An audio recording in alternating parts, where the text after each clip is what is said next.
வணக்கம் மக்களே! எல்லாரும் எப்படி இருக்கீங்க? Welcome to Pournami channel. இன்னைக்கு நம்ம வீடியோல என்ன பார்க்க போறோம் அப்படின்னா, கிரீன் மஷ்ரூம் பிரியாணி தான் பார்க்க போறோம்.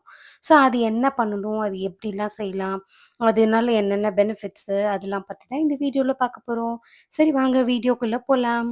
அது பண்றதுக்கு முதல்ல தேவையான பொருட்கள் பாருங்க. அதாவது புதினாவும், மல்லியும் வந்து ஒரு கைப்பிடி அளவு எடுத்து அத வந்து மிக்ஸியில போட்டுக்கிறோம். புதினா, மல்லி, பச்சை மிளகாய் இதெல்லாம் இருக்கிறனால இது வந்து கிரீன் கலர்ல வரும். ஒரு 6, 7 பச்சை மிளகாவும் எடுத்துக்கோங்க. அப்புறமா வந்து இதுக்கு வந்து வத்தல் பொடி வந்து பேருக்கு தான் போடுவோம். அதனால காரம் ஃபுல்லுமே வந்து பச்சை மிளகா தான். ஸோ பச்சை மிளகா வந்து போட்டுக்கிறோம். அதுக்கப்புறம் பார்த்தீங்கன்னா, ஒரு 5 பூண்டு, அப்புறமா சின்ன வெங்காயம். இது எல்லாமே வந்து கழுவி நம்ம என்ன பண்ணிக்கிறோம் அப்டின்னா, மிக்ஸில போட்டு அரைச்சுக்க போறோங்க. ஸோ இதுதான் நம்ம வந்து எடுத்திருக்கோம். ஸோ என்னலான்னு சொல்றேன். அ மல்லி இல, அதுக்கப்புறமா புதினா. இது 2ம் ஈக்குவல் குவான்டிட்டி சரிங்களா? அப்புறமா பூண்டு, அ அப்புறம் வந்து பச்சை மொளகா. ஸோ இதெல்லாம் போட்டு அரைச்சிட்டுருக்கோம். ஸோ இப்ப இந்த அரைச்சு இத வந்து தனியா எடுத்து வச்சுக்கணுங்க. ஸோ இதெல்லாம் வந்து ஃபர்ஸ்ட்டு நம்ம வந்து ரெடி பண்ணி வச்சுக்கணும். ஸோ அரைச்ச இந்த மிக்ஸர் வந்து கொஞ்சம் இன்னும் மையா அரையணும். அதனால திரும்ப ஒருக்க போட்டு நல்லா மையா அரைச்சுக்க போறோம். இப்போ ஓரளவுக்கு நல்ல மையா அரைச்சாச்சுங்க. ஸோ இத தனியா எடுத்து வச்சுக்கிறோம். அடுத்து என்ன ரெடி பண்ணோம் அப்டின்னா, சின்ன வெங்காயம் ஒரு 1/4 கிலோ போல கட் பண்ணி வச்சிருக்கேன். நீங்க பெரிய வெங்காயம்னாலும் எடுத்துக்கலாம். அது வந்து ஒரு 2 வெங்காயம் எடுத்துக்கோங்க. அப்புறம் தக்காளி ஒரே ஒரு தக்காளி, அப்புறமா மஷ்ரூம் இது எல்லாத்தையும் நீட்டா கிளீன் பண்ணி, கட் பண்ணி ரெடியா எடுத்து வச்சுக்கோங்க. அப்புறமா மசாலா வந்து பார்த்தீங்க அப்டின்னா, கல்பாசி, அதுக்கப்புறமா கிராம்பு, அப்புறமா ஜாதி பத்திரி, சோம்பு, அதுக்கப்புறமா பட்டை. இதெல்லாம் 2, 2 எடுத்து வச்சிருக்கேங்க. ஸோ இந்த அளவுக்கு வச்சுக்கிட்டா போதும். சட்டியில தண்ணி இருக்கிறனால கொஞ்சம் ட்ரை ஆற வரைக்கும் வெயிட் பண்ணிட்டுருக்கோங்க. இப்ப நம்ம வந்து நெய் ஊத்த போறோம். இந்த குழிக்கரண்டிக்கு அளவுக்கு எடுத்துக்கோங்க. ஒரு 2 கரண்டி வந்து நெய் எடுத்துக்கிட்டோம். அப்புறமா ரீஃபைண்ட் ஆயில் வந்து ஊத்திக்கணுங்க.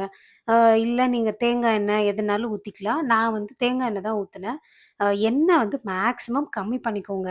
அது எதுக்கு அப்டின்னா, அப்டியே நல்லா பார்க்கறதுக்கு நல்லா பொலு பொலுன்னு வரதுக்கு அதாங்க ஒட்டாம உதிரியா வரும் இல்லைங்களா? அதுக்கு தாங்க. நீங்க ரொம்ப ஹெல்த் கான்ஷியஸா இருக்கீங்கன்னா, எண்ணெய் கம்மி பண்ணியே ஊத்திக்கோங்க. டேஸ்ட்லாம் வந்து ரொம்பலாம் வந்து டிஃபரன்ஸ்லாம் வராது. அதே டேஸ்ட் தாங்க இருக்கும். சரியா?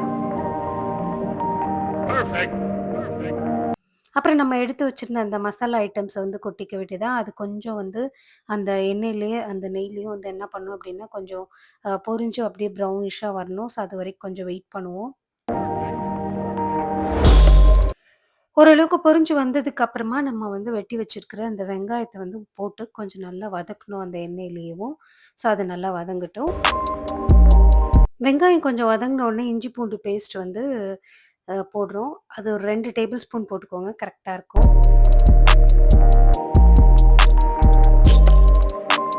இஞ்சி பூண்டு பேஸ்ட் ஓரளவுக்கு வதங்குனதுக்கு அப்புறமா, நம்ம அந்த கிரீன் கலர்ல ஒரு பேஸ்ட் மாரி அரைச்சு வச்சிருக்கோம் இல்லங்க. ஸோ அதெல்லாம் வந்து அப்படியே கொட்டிக்கிறோம். கொட்டிட்டு அதையும் அப்படியே லைட்டா கிண்டி விடுறோம். யூசுவலா பண்ற பிரியாணி வந்து பார்த்தீங்கன்னா, நம்ம தேங்கா பால் ஊத்தி பண்ணுவோம். அதுக்கப்புறம் வந்து பார்த்தீங்கன்னா, வத்தல் பொடி காரத்துக்கு போடுவோம். ஸோ புதினா, மல்லியோடைய பெனிஃபிட் வந்து நமக்கு வேணும். அப்படின்னு நீங்க நெனச்சீங்க அப்படின்னா, கொஞ்சம் டிஃப்ரெண்ட்டா ஒரு பிரியாணி ட்ரை பண்ணணும் அப்படின்னு நெனச்சா, நம்ம இந்த கிரீன் பிரியாணி வந்து ட்ரை பண்ணலாங்க. So green mushroom biryani. So இதுல வந்து மஷ்ரூமோட பெனிஃபிட்டும் கிடைக்கும். இந்த புதினா, மல்லி சேர்க்கறதுனால நமக்கு என்னென்ன நன்மைகளோ, அதுவும் நமக்கு வந்து கிடைக்குங்க. ஸோ அதுக்கப்புறமா அந்த கிரீன் கலர் எல்லாமே வந்து நல்லா வதங்குனதுக்கப்புறம், இந்த மஷ்ரூமையும் போட்டு அதையும் சேர்த்து கொஞ்சம் நம்ம அப்படியே என்ன பண்ணணும்னா, வதக்கி விட்டுட்டே இருக்கணும். மஷ்ரூம் பெனிஃபிட்ஸ் பத்தி நான் ஏற்கனவே நெறையா சொல்லிட்டேன். இருந்தாலும் கொஞ்சம் லைட்டா சொல்லிடுறேன். அதாவது விட்டமின் டி, மூளையோட ஆரோக்கியத்துக்கு ரொம்ப நல்லது. குடலோட ஆரோக்கியத்துக்கு ரொம்ப நல்லது. வெயிட் லாஸ்க்கு ரொம்ப நல்லதுங்க. அதோட சேர்த்து இந்த புதினாவையும், மல்லியும் நம்ம நல்லா சேர்த்து வந்து இதில சமைக்கிறதுனால என்னென்ன அடிஷனல் பெனிஃபிட்ஸ்ன்னு பார்த்தீங்கன்னா இந்த புதினா, மல்லி சேர்க்கறதுனால உடம்பு ரொம்ப குளிர்ச்சியா இருக்கும்னு சொல்றாங்க. இது போக வந்து நெறைய மருத்துவ குணங்கள் வந்து இந்த புதினா, மல்லில வந்து இருக்குதுங்க. அதாவது டைஜஷனுக்கு ரொம்பவே ஹெல்ப்ஃபுல்லா இருக்குன்னு சொல்றாங்க. அடிவயிறு வந்து குறைக்கணும் அப்படின்னு நினைக்கிறவங்க வந்து இந்த புதினா அடிக்கடி சேர்த்துட்டே வரலாம் அப்படின்னு சொல்றாங்க. இந்த மாதிரி எக்கச்சக்கமான நன்மைகள் இந்த புதினா, மல்லில இருக்கு. ஸோ அத வந்து நம்ம வந்து சேர்த்து சமைக்கிறோம்னு வச்சுக்கோங்களேன், பிரியாணிலலாம். ஸோ இந்த மாரி நிறைய போட்டு அப்படி சமைக்கிறப்ப, இந்த எண்ணெய் இதுகெல்லாம் வந்து நம்ம சாப்பிட்றப்ப டைஜஷன் வந்து ரொம்ப கஷ்டமா இருக்கும். செரிமானமே ஆகாது இல்லைங்களா? அப்ப இந்த புதினா வந்து அதுக்கு ரொம்பவே சப்போர்ட்டிவா இருக்கும். புதினாவும், மல்லியும் சரிங்களா? ஸோ அப்ப இந்த பச்சை பிரியாணி வந்து ரொம்ப ஹெல்தி பிளஸ் டேஸ்டி. இந்த மஷ்ரூம், இந்த மசாலால வந்து உப்பு பிடிக்கிறதுக்காக லைட்டா உப்பு சேர்த்துக்கிட்டோம். கட் பண்ணி வச்சிருக்கிற அந்த ஒரு தக்காளியும் போட்டு அதையும் சேர்த்து நம்ம கிண்டி விட்டுக்கிறோம். ஓரளவுக்கு அந்த பச்சை ஸ்மெல் போனதுக்கு அப்புறம் நம்ம என்ன பண்ணோம் அப்படின்னா, அந்த பொடியெல்லாம் போட போறோம். 1 ஸ்பூன் மஞ்சள் பொடி போட்டுக்கோங்க. அப்புறமா கொஞ்சமா வந்து மல்லி பொடி போட்டுக்கோங்க 1 ஸ்பூனு. அப்புறம் ரொம்ப கம்மியா வந்து வத்தல் பொடி போட்டுக்கோங்க. ஏன் அப்படின்னா, நம்ம பச்சை மிளகாவிலேயே நெறைய காரம் வந்து ஆல்ரெடி போட்டோம். இது வந்து கிரீன் பிரியாணின்றனால அந்த புதினா, அந்த எல்லாம் அரைக்கும்போதே பச்சை மிளகா நெறையா போட்டோம். அதனால காரம் உங்களுக்கு தேவையான அளவு பார்த்துட்டு போட்டுக்கோங்க. சரிங்களா? நான் கம்மியா தான் போட்டேன் வத்தல் பொடி. போட்டுட்டு நல்லா கிண்டி விட்டாச்சு.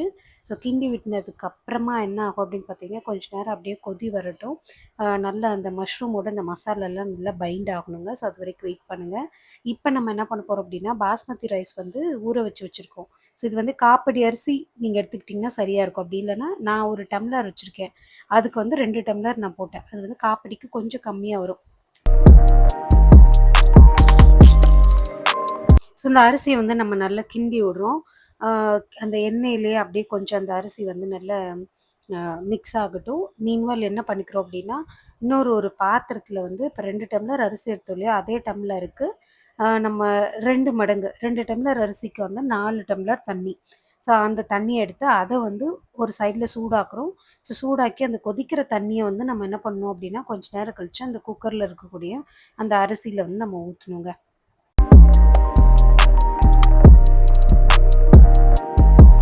நம்ம யூசுவலா செஞ்ச பிரியாணில என்ன பண்ணுவோம் அப்டின்னா, தேங்காய் பால் மிக்ஸ் பண்ணுவோம். இதுல தேங்காய் பால் இல்லாம தண்ணி தான் மிக்ஸ் பண்றோம். சரிங்களா? 2 டம்ளர் அரிசி எடுத்தனால நம்ம வந்து 4 டம்ளர் தண்ணிய வந்து கொதிக்க வச்சு, அதையும் அப்டியே நம்ம வந்து ஊத்திட்டோம். ஸோ, அப்ப இது வந்து நல்லா மிக்ஸ் பண்ணிட்டு, உப்பு போட்டு தேவையான அளவு வந்து டேஸ்ட் பார்த்துக்கோங்க. எப்டி இருக்கு உப்பு, காரம் எல்லாம் கரெக்ட்டா இருக்கான்றத நீங்க பார்த்துக்கோங்க. அப்புறமா பிஞ்ச் ஆஃப் அஜினோமோட்டோ வேணும்னா ஆப்ஷனல்ங்க போட்டுக்கலாம். அது போடலனாலுமே நமக்கு டேஸ்ட் நல்லா தான் இருக்கும். அது வந்து ஆப்ஷனல். சரிங்களா? இப்ப நான் டேஸ்ட் பார்த்தேன். ஓரளவுக்கு எனக்கு எல்லாம் கரெக்ட்டா இருக்கிற மாரி இருந்துச்சு. ஃபைனலா வந்து கொத்தமல்லி இல போட்டு, அதையும் வந்து நல்லா கார்னிஷிங்க்காக மேல போட்டாச்சு. போட்டுட்டு ஒரு கொதி வரணுங்க. ஸோ ஒரு கொதி வந்ததுக்கப்புறம், நான் அந்த பிஞ்ச் ஆஃப் அஜினோமோட்டோ போட்டிருக்கேன் இல்லைங்களா? அத போட்டுட்டு அதுக்கப்புறம் என்ன பண்ண போறோம், குக்கர மூடி வைக்க போறோம். ஸோ இது வந்து பார்த்தீங்கன்னா, நம்ம தேங்காய் பால் வந்து சேர்க்காதனால கொஞ்சம் நெஞ்சு கரிக்காம இருக்கும். ப்ளஸ் இந்த கிரீனிஷா நம்ம புதினாலாம் போட்டிருக்கனால, நல்ல இன்னும் செரிமானத்துக்கும் ரொம்ப நல்லதுங்க. சரிங்களா? ஒரே ஒரு விசில் வந்தா போதும். சரிங்களா? ஒரு விசில் வந்த உடனே சிம்முல வந்து ஒரு 2 நிமிஷம் வச்சுட்டு அடுப்ப ஆஃப் பண்ணிடுங்க. அப்புறம் ஆவிலாம் போனதுக்கு அப்புறமா அத ஓப்பன் பண்ணி பார்த்தீங்கன்னா, இந்த மாதிரி இருக்கும். நீங்க லெமன் வந்து கொஞ்சம் வேணும்னா நம்ம போட்டுக்கலாம். அந்த லெமன் என்ன பண்ணும் அப்டின்னா, கொஞ்சம் லைட்டா புளிப்பு டேஸ்ட் குடுக்கும். ப்ளஸ் பொலு பொலுன்னு நல்லா உதிரியா வரதுக்கு ஹெல்ப்ஃபுல்லா இருக்கும். ரொம்ப நேரம் கிண்டுனீங்கன்னா சாதம்லாம் குழஞ்சிரும். அதனால கரண்டிய மாத்தி பிடிச்சு, ஜஸ்ட்டு ஒரு கிண்டு கிண்டிட்டு, அப்புறமா நம்ம வந்து ஹாட் பாக்ஸ்லயோ எதுலயோ நீங்க வந்து மாத்தன்னா மாத்தி வச்சுக்கலாங்க. ஸோ இத சாப்பிடுறதுக்கு ஐஷ்ணுட்ட குடுத்து அவன் கிளம்பு கிளம்புன்ற மாதிரி கட கட கடன்னு சூப்பர் சொல்லிட்டு இருந்தாங்க. ஸோ இந்த வீடியோ உங்களுக்கு பிடிச்சிருந்ததுன்னா கமெண்ட்ஸ்ல